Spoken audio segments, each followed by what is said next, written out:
नमस्कार दोस्तों, आपका हार्दिक स्वागत है। आज के इस वीडियो में हम मध्य प्रदेश असिस्टेंट प्रोफेसर परीक्षा 2017 के प्रश्नों को देखेंगे। इन महत्वपूर्ण प्रश्नों की व्याख्याओं से आप लाभान्वित होंगे। अगर यह वीडियो आपको अच्छा लगे तो लाइक, सब्सक्राइब, शेयर ज़रूर करें। आते हैं प्रश्न पे। पहला सवाल, हिंदी की लिपि कहलाती है। हिंदी भाषा जो है किस लिपि में लिखी जाती है, कौन सी लिपि कहलाती है? तो हिंदी की जो लिपि है वह देवनागरी है। अगले सवाल की ओर बढ़ते हैं। सबसे पहला सवाल जो है, लिपि का जो विकास है वह किससे होता है? ये तो ब्राह्मी लिपि से होता है, ब्राह्मी लिपि। अगले सवाल की ओर आते हैं। बघेली बोली का क्षेत्र है रीवा, इंदौर, रायपुर, भोपाल। तो बघेली बोली का जो क्षेत्र है वो है रीवा। बघेली, अवधी और छत्तीसगढ़ी पूर्वी हिंदी बोली के अंतर्गत पूर्वी हिंदी उपभाषा की बोलियां हैं। ये काफ़ी महत्वपूर्ण है, पूछा जाता है पूर्वी हिंदी उपभाषा की बोली कौन सी है? तो अवधी, बघेली, छत्तीसगढ़ी। और यह किस क्षेत्र में बोली जाती है?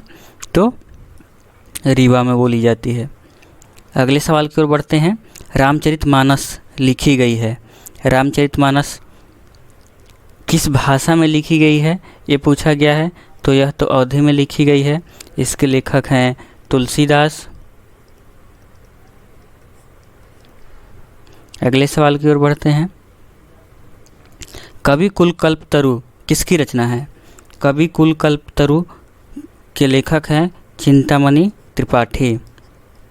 रीतिकालीन सर्वांग निरूपक कवि हैं ये, सर्वांग निरूपक कवि हैं चिंतामणि। अगले सवाल की ओर बढ़ते हैं। सूरसागर किस भाषा में लिखा गया है? ब्रज, अवधी, बुंदेली, भोजपुरी। सूरसागर जो है वह ब्रज भाषा में लिखा गया है।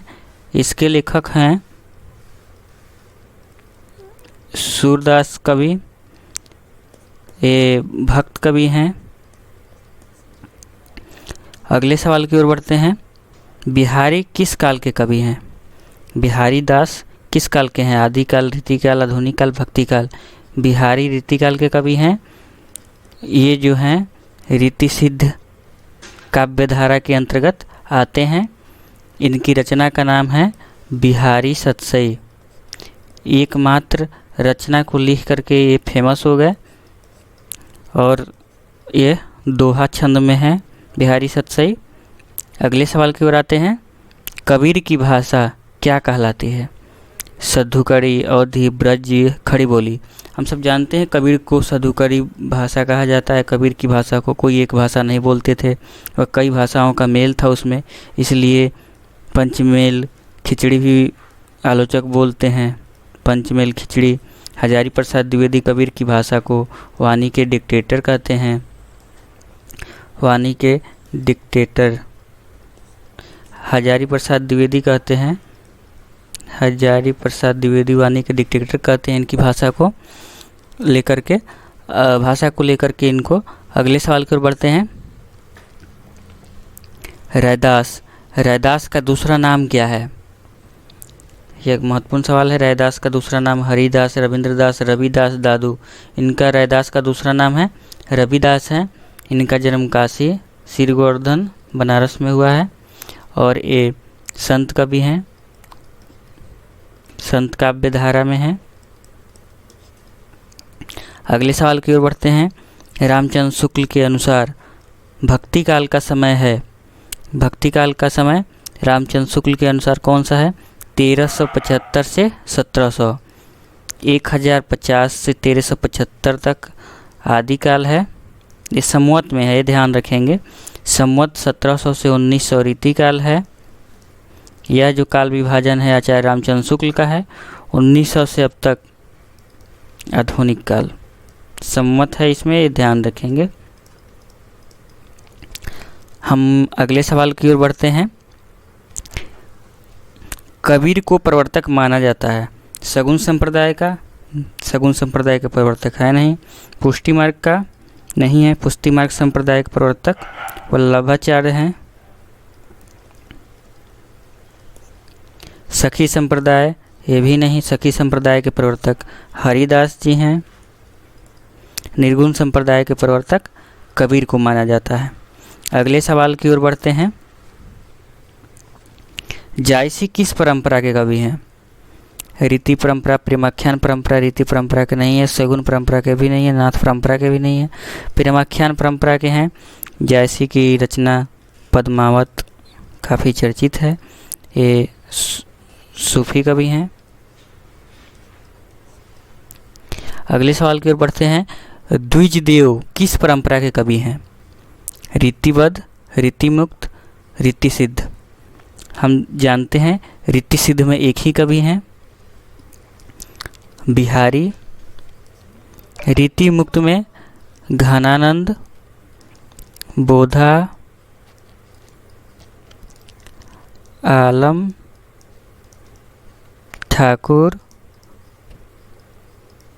द्विजदेव। तो द्विजदेव किस में आते हैं? रीतिमुक्त में आते हैं। रीतिबद्ध में अन्य सब आ जाते हैं, देव, चिंतामणि, पद्माकर जैसे आ जाते हैं व्यक्ति। अगले सवाल की ओर बढ़ते हैं। मधुमालती किसकी रचना है? मधुमालती कुतुबन, मंझन, जायसी, मुल्ला दाऊद। मधुमालती जो है मंझन की रचना है। मधुमालती मंझन की है। कुतुबन का जो है मृगावती है।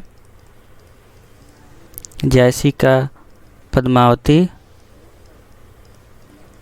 मुल्ला दाऊद का चंदायन। अगले सवाल की ओर बढ़ते हैं। दोहा कोश किसकी रचना है? स्वयंभू, सरहपाद, पुष्पदंत, देवसेन। दोहा कोश के रचयिता सरहपाद हैं। स्वयंभू का पवनचर्यु काफ़ी चर्चित है, पवनचर्यु। पुष्पदंत का महापुराण, ये सब चर्चित रचनाएं हैं। देवसेन का श्रावकाचार। दोहा कोश के रचयिता कौन है? दोहा कोश के रचयिता सरहपा हैं, सरहपा।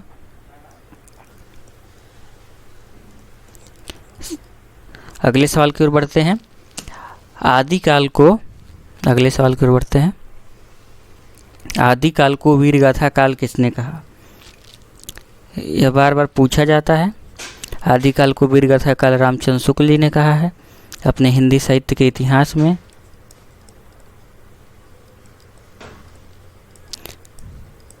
रामचंद्र शुक्ल जी का हिंदी साहित्य का जो इतिहास है 1929 में प्रकाशित है, जो हिंदी शब्द सागर की भूमिका के रूप में प्रकाशित हुआ था।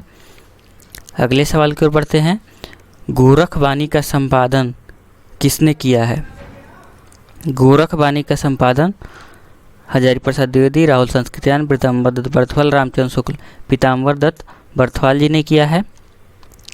और गोरखवाणी में कितनी रचनाएं हैं ये भी पूछ लिए जाते हैं, 14।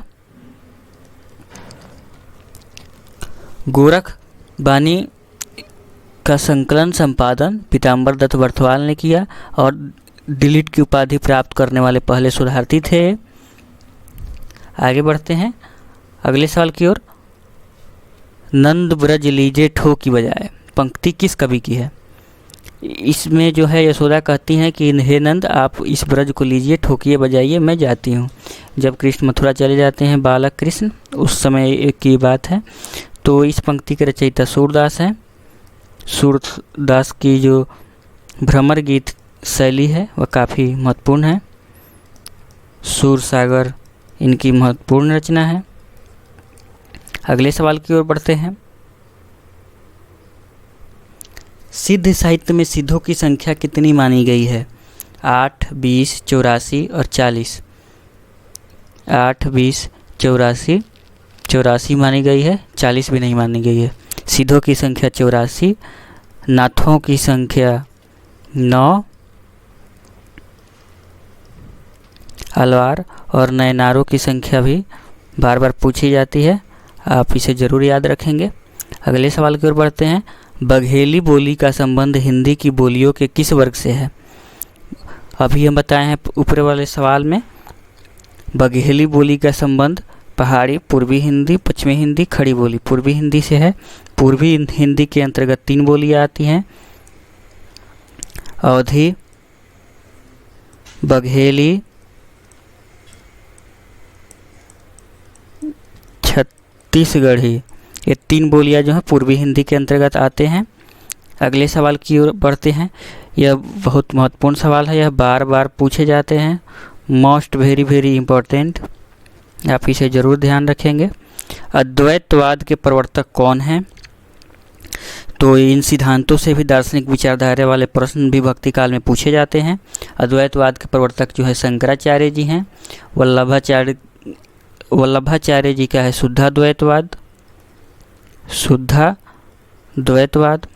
मध्वा रामानुजाचार्य जी का है विशिष्ट द्वैतवाद, विशिष्ट द्वैतवाद। और मध्वाचार्य जी का है द्वैताद्वैतवाद। मध्वाचार्य जी का कौन सा है? द्वैताद्वैतवाद है। आगे की रचनाओं, अगले सवाल की ओर बढ़ते हैं। अगला सवाल है, अलवार संतों की संख्या कितनी मानी गई है?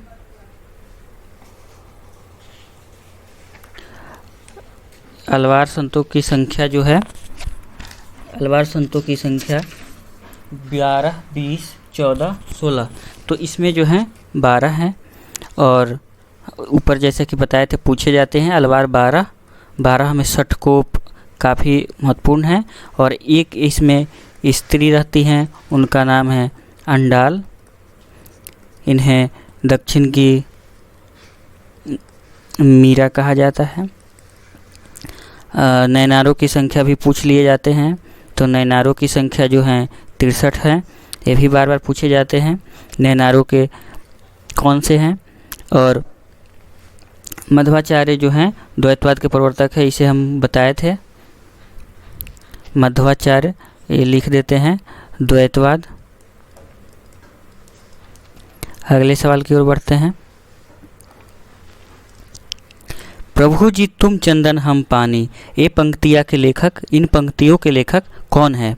नामदेव, कबीर, रैदास, दादू। इन पंक्तियों के लेखक रैदास जी हैं।